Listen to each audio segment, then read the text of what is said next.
orgullo, gula, lujuria, ira, pereza, envidia, avaricia, 7 pecados, 7 sombras eternas, 7 demonios que no se esconden en las llamas, sino en lo más profundo del corazón humano, y cada uno de ellos tiene un nombre: Lucifer, Belcebú, Asmodeo, Satanás, Belfegor, Leviatán, Mamón.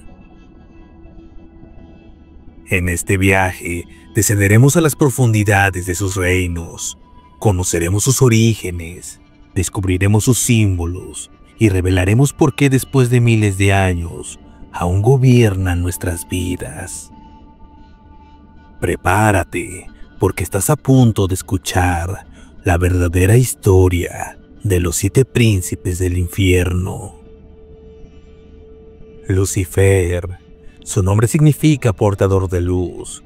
Antes de la rebelión, fue el más hermoso de todos los ángeles, el preferido, el más cercano al trono divino. En su frente brillaba la luz de la mañana, y su voz resonaba como canto celestial. Pero la belleza se tornó en orgullo, y el orgullo en rebelión. Lucifer, el ángel más resplandeciente, no aceptó inclinarse ante los hombres.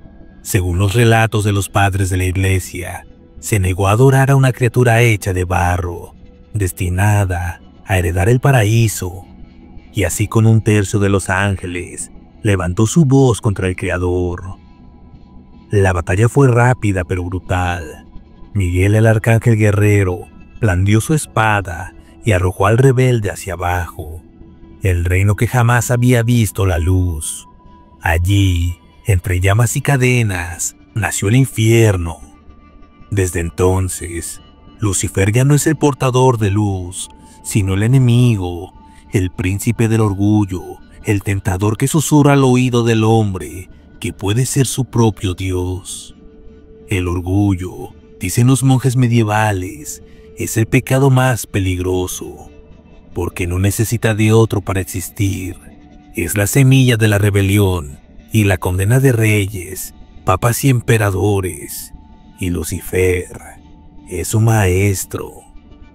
En la literatura, su sombra se alarga por siglos, desde Dante en la Divina Comedia, congelado en el centro del infierno, hasta Milton en El Paraíso Perdido, retratado como un héroe trágico que prefiere reinar en el infierno antes que servir en el cielo. Pero no es solo literatura. En rituales oscuros, en pactos sellados con sangre, el nombre de Lucifer sigue invocándose como el guardián de la sabiduría prohibida. Quien lo llama no lo hace buscando riquezas o poder, sino iluminación, una luz que promete elevar al hombre sobre los dioses, pero que termina quemando el alma hasta reducirla a cenizas. Así comienza la historia de los 7 príncipes, con el más hermoso de los ángeles caídos, convertido en el padre del orgullo. Si Lucifer representa el orgullo, Mamón es la encarnación de la codicia insaciable. Su nombre proviene del arameo antiguo, donde mamona significa riqueza material, tesoro terrenal. En las escrituras, Jesús advierte: no podéis servir a Dios y a Mamón. Desde entonces, Mamón dejó de ser solo una palabra y se convirtió en un nombre, el nombre de un demonio.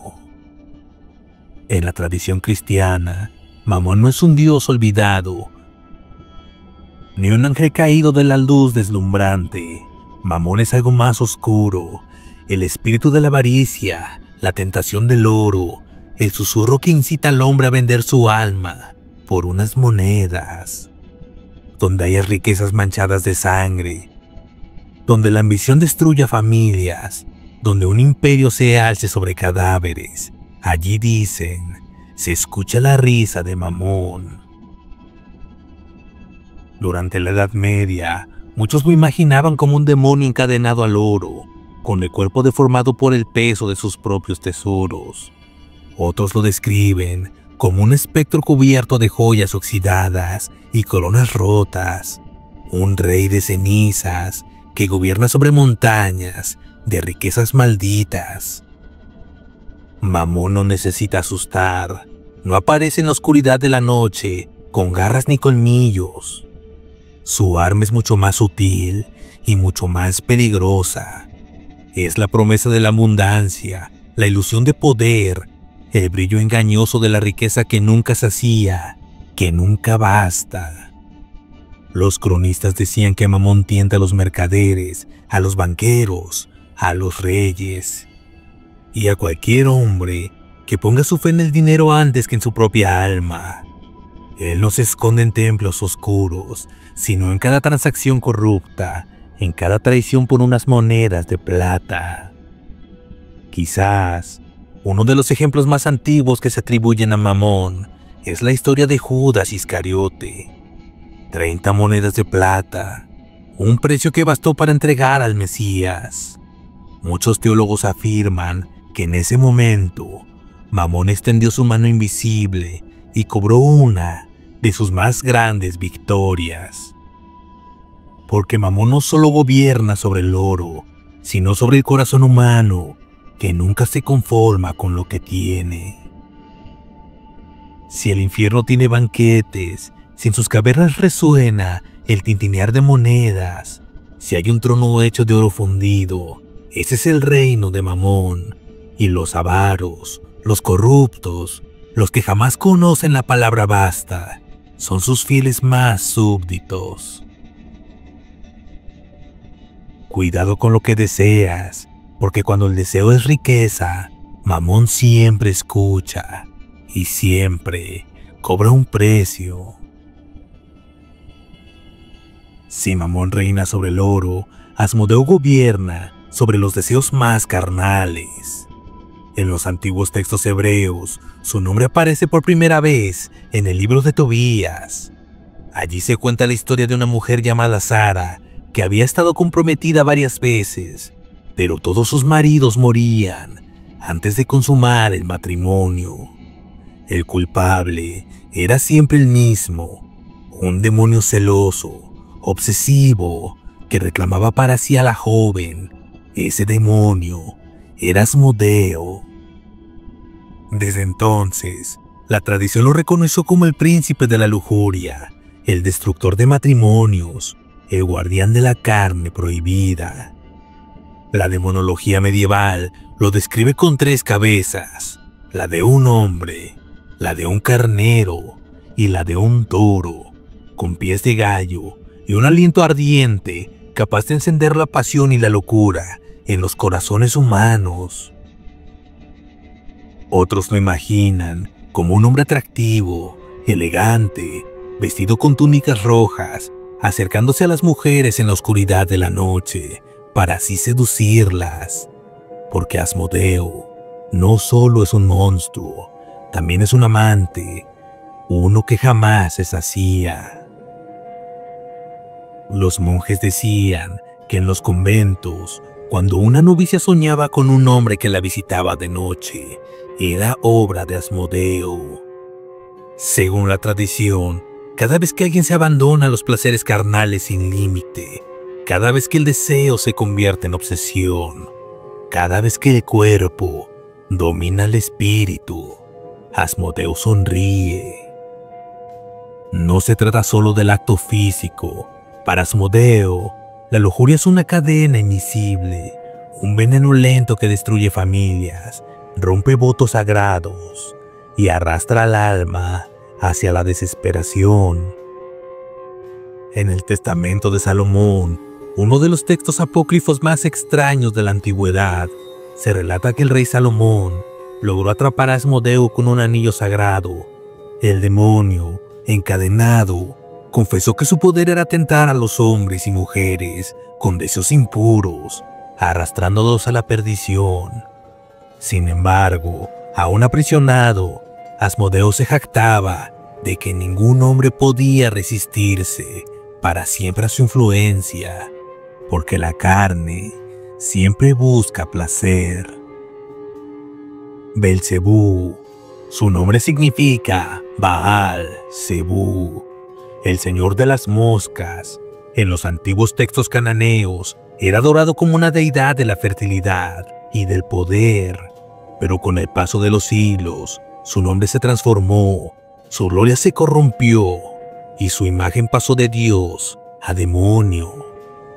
Para los cristianos de la Edad Media, Belcebú era más que un espíritu, era un príncipe del infierno, el amo de los banquetes malditos, el señor de la gula insaciable. Belcebú no devora solo la carne o vino, devora las almas. Los teólogos lo relacionaron con la gula, el pecado del exceso. No se trata únicamente de comer más de lo necesario. La gula, en manos de Belcebú, es mucho más oscura. Es la incapacidad de controlar el deseo, es el hambre infinita que consume sin detenerse. Es la búsqueda desesperada de placer en lo que se ingiere. Quien cae bajo su influencia no se sacía jamás, y cuanto más devora, más vacío se siente. En los grimorios medievales, Belcebú aparece como un demonio gigantesco, con alas de mosca, cuerpo hinchado, ojos vidriosos y un enjambre que siempre lo rodea. A veces toma forma humana, pero su rostro delata el hedor de la corrupción. Se decía que cuando un cadáver era abandonado en el campo y las moscas se reunían sobre él, era Belcebú reclamando la carne como banquete. Otros relatos más sombríos afirmaban que en ciertos exorcismos el nombre de Belcebú salía de la boca de los poseídos, acompañado de vómitos interminables y gritos que parecían provenir de 1000 gargantas a la vez. Belcebú no reina solo sobre la comida. Su poder se extiende a toda forma de insaciabilidad, donde hay vacío, donde hay abuso, donde el hombre no sabe detenerse. Allí está su sombra, porque la gula no es solo el hambre de comida, es hambre de poder, de placeres, de excesos. Es el deseo incontrolable que lleva a la destrucción. En algunos exorcismos, los sacerdotes afirmaban que Belcebú era tan poderoso que no actuaba solo, sino que se presentaba como un rey, acompañado de legiones enteras de demonios. Satanás, su nombre significa el adversario. A diferencia de Lucifer, que simboliza el orgullo, Satanás representa la oposición. El acusador eterno, el que se levanta contra todo lo que es puro, contra todo lo que es sagrado. En el libro de Job, Satanás aparece no como un monstruo, sino como un fiscal celestial, un espíritu que recorre la tierra buscando a quien acusar. Él reta a Dios, asegurando que el hombre es débil, que su fe se quiebra al primer golpe de sufrimiento. Desde entonces, Satanás no ha dejado de acusar a la humanidad, no ha dejado de gritar que somos indignos, que somos presa fácil, que el hombre merece el fuego eterno. Con el paso de los siglos, su imagen se confundió con la de Lucifer. Pero mientras Lucifer seduce con luz y orgullo, Satanás arrasa con furia. Él es la ira, el odio puro, la violencia desatada que no reconoce límites. Donde el hombre pierde el control y se deja llevar por la rabia, allí, dicen, Satanás está siempre presente. En textos antiguos, Satanás es descrito como un guerrero implacable, de mirada ardiente y manos ensangrentadas. Algunos lo ven con cuernos y cola, otros como un ángel aún radiante, pero con un rostro deformado por el odio. No importa la forma, lo esencial es su función: destruir, oponerse, desafiar. En cada guerra, en cada muerte, en cada acto injustificado, los antiguos exorcistas veían la huella de Satanás, porque su reino es la violencia, y su alimento, la sangre derramada. Durante la Edad Media, muchos aseguraban que Satanás caminaba sobre los campos de batalla, recogiendo las almas de los soldados caídos en la furia. Los cruzados, los inquisidores, los reyes guerreros, todos justificaban sus matanzas en nombre de Dios. Pero los más sabios advertían: quien mata con odio no sirve al cielo, sino al adversario. Porque Satanás no necesita templos ni sacrificios, le basta con sembrar la ira en el corazón humano. Y cuando la ira se desata, el hombre se convierte en su verdugo. Pero lo más inquietante no es su fuerza, sino su astucia. Satanás no solo destruye con violencia, también divide, acusa, enfrenta. Él es la discordia que arranca hermanos de hermanos, hijos de padres, pueblos, de naciones. Y una vez que la división comienza, su victoria está asegurada.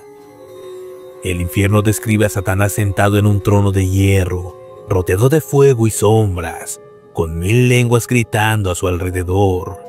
Es el adversario eterno, el enemigo invisible, el acusador incansable.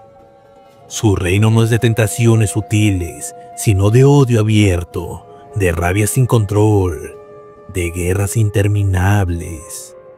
Allí donde la furia domina al hombre, donde la sangre riega la tierra, Satanás sonríe, porque en cada grito de odio, en cada alma consumida por la ira, el adversario gana. Entre los 7 príncipes del infierno, existe uno que no porta espada, ni grita con furia, ni siquiera busca el esplendor de un trono brillante. Su reino no es de fuego ardiente, ni de batallas sangrientas. Es un reino de silencio, de inacción, de abandono. Su nombre es Belfegor, el demonio de la pereza, el espíritu de la desidia, el señor de la apatía que apaga la voluntad del hombre hasta volverlo nada. Belfegor proviene de antiguas creencias asirias y moabitas. En aquellos pueblos se le veneraba bajo el nombre de Baal Peor, un ídolo asociado a los placeres carnales y a los vicios de la comodidad. Los textos antiguos lo describen como un demonio que entrega riquezas fáciles, pero a cambio destruye el espíritu de lucha en el hombre. Es la trampa más peligrosa, recibir todo sin esfuerzo, porque cuando ya nada se lucha, nada se valora, y así, lentamente, el alma se consume en la pereza. Muchos creen que la pereza es un pecado menor, un simple descuido del deber, pero Belfegor no actúa con inocencia. La pereza que le inspira es un veneno, una parálisis que invade la mente y el corazón. Bajo su influencia, los hombres dejan proyectos inconclusos, abandonan sus sueños, renuncian a su propósito, se entregan a la inercia, a la nada, y mientras su cuerpo se marchita, su alma lentamente se adormece. En el infierno, Belfegor no gobierna con gritos ni látigos, gobierna con la espera eterna. Los condenados bajo su dominio vagan sin rumbo, arrastrando los pies sin fuerza para avanzar, sin voluntad para rebelarse. Castigados no con dolor, sino con vacío. Un infierno de inactividad, donde cada segundo es una eternidad que nada cambia. Porque para Belfegor, la peor condena es la inmovilidad. Los antiguos demonólogos aseguraban que Belfegor se manifestaba en los inventores y en los científicos, no para impulsarlos en progreso, sino para ofrecerles atajos, soluciones rápidas, caminos que parecían brillantes, pero que en realidad conducían a la decadencia De ahí surgió la creencia de que Belphegor premia a quienes buscan riqueza sin esfuerzo, pero siempre con un precio oculto: la destrucción de su espíritu. Algunos lo describen como un demonio monstruoso, con garras y un hedor insoportable. Otros lo ven como un hombre pálido, obeso, recostado sobre un trono de barro, con los ojos entrecerrados, casi dormido, pero con una sonrisa malévola que nunca se borra. Sea cual sea su forma, Belphegor no necesita cadenas ni grilletes. Solo necesita tu abandono, tu renuncia. Y cuando logre que te entregues a la inacción absoluta, tu alma ya será suya. En las escrituras más antiguas aparece una bestia imposible de imaginar. El Antiguo Testamento lo nombra Leviatán, una serpiente marina colosal, un monstruo de las profundidades, destinado a infundir terror en el hombre y a recordar que existen fuerzas en el universo que jamás podrán ser dominadas.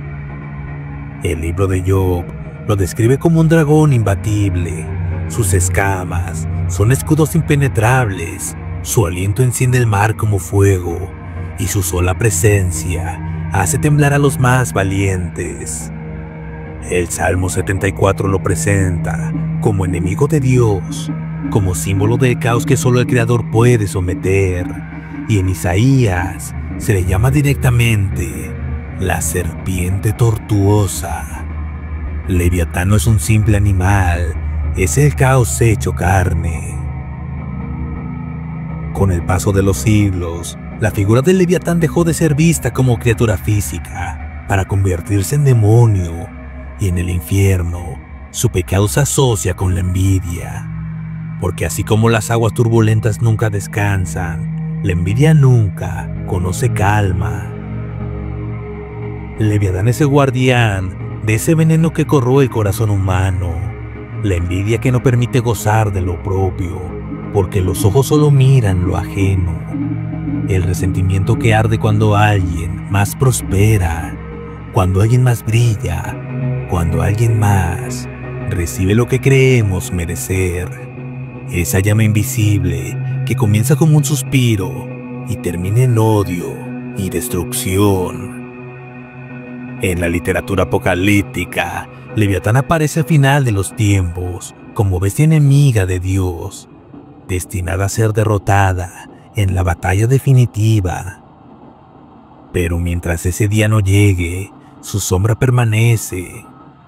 Los demonólogos lo describen como un dragón infinito, con cuerpo de serpiente, ojos ardientes y un rugido que hace temblar los cielos. Otros lo ven como el príncipe del mar, sentado en un trono de corales afilados, rodeado de almas hundidas por los celos que nunca pudieron soltar. Porque la envidia es un océano que nunca se sacía. Quien se deja arrastrar por ella se hunde, se pierde en un mar más oscuro que devora la razón, la paz y el amor. Y allí, en el fondo, Leviatán espera, no con cadenas, no con garras, sino con el peso del resentimiento que arrastra al alma hasta las profundidades. Has escuchado los nombres, has recorrido las sombras de los 7 príncipes del infierno: Lucifer, Belcebú, Asmodeo, Satanás, Belphegor, Leviatán y Mamón. Cada uno un reflejo de un pecado, cada uno reflejo de una herida eterna en el alma humana. 7 fuerzas que desde tiempos antiguos han intentado dominar al hombre, no con cadenas visibles, sino con deseos invisibles, no con grilletes de hierro, sino con grilletes del corazón. Quizá pienses que todo esto es solo un mito, solo leyenda, solo superstición. Pero observa el mundo a tu alrededor. El orgullo domina las redes sociales. La gula devora sin límite. La lujuria se esconde en cada pantalla. La ira enciende guerras sin sentido. La pereza paraliza los sueños. La envidia envenena los corazones y la avaricia consume naciones enteras. ¿Realmente puedes decir que los príncipes del infierno no existen? Tal vez el infierno no es un lugar al que vamos después de la muerte. Tal vez el infierno ya está aquí, dentro de cada persona, dentro de ti. Si este viaje por los reinos del abismo te ha estremecido, si has sentido que en cada palabra los ecos de estos demonios rozaban tu conciencia, entonces no dejes que esta experiencia se pierda en el silencio. Suscríbete a este canal, activa la campana, porque hay muchas más historias ocultas, prohibidas y aterradoras, que esperan ser contadas. Deja tu like si quieres que sigamos explorando los secretos del infierno, de los ángeles caídos, de los rituales olvidados y de los misterios que la humanidad teme mirar de frente. Recuerda, el conocimiento es poder, pero a veces mirar demasiado profundo en la oscuridad significa que la oscuridad también comienza a mirarte. Nos vemos en el próximo descenso.